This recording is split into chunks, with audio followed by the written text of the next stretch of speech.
Hi everyone, I'm Nitya. Hope you're all doing good. Today we are going to summarize the fourth chapter of the novel The Wuthering Heights by Emily Bronte. When Lockwood reached Thrushcross Grange, he didn't even utter a single word to Annie. He was still in a shock. The very next day, he was feeling very lonely. He wants to know about the people in the Wuthering Heights. Nellie Dean, the housekeeper, brings him his supper. He wanted to use this opportunity to gather all the information about Wuthering Heights. So he started the conversation by asking her how long she lives here.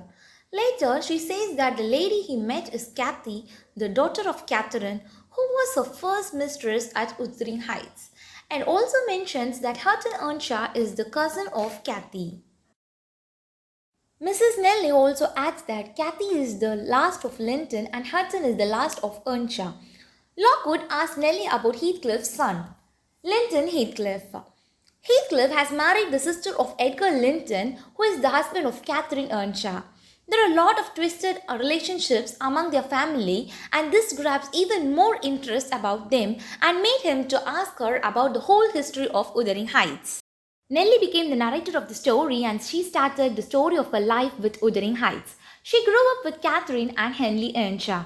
One fine day, Mr. Earnshaw takes a trip to Liverpool. While leaving Wuthering Heights, he asked both his children about the gifts they wanted. Kathy asked a whip and Hindley asked a fiddle. He also promises Nellie for apples and oranges. While returning, he lost his gift due to his hard journey, but he was accompanied by an orphan. Mr. Earnshaw named him as Heathcliff and also announced him as a member of the family. And also, he describes him as the gift of God.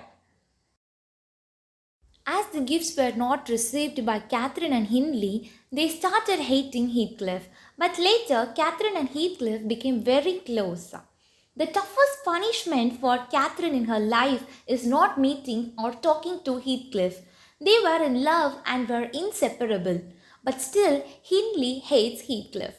The love for Heathcliff was increasing day by day, perhaps due to that Mr. Earnshaw forgot his own son Hindley.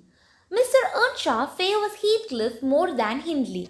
This jealousy made Hindley hate Heathcliff even more. Hindley got his best support from his mother, Mrs. Earnshaw, for the hate of Heathcliff. But unfortunately, she passed away 2 years after Heathcliff's appearance. This made Hindley to act alone without any help. Now let's get into the analysis of this chapter. Lockwood's interest made him to hear out the whole history of Wuthering Heights. Nellie became the narrator of the story. Heathcliff and Catherine's fondness for each other is known in this chapter. Hindley's loath on Heathcliff is very well described. Thank you guys. Hope you enjoyed this video. If you like this video, please subscribe to my channel Novels Love and also share this video to your friends who are interested in novels. Thank you friends. Bye bye. Take care.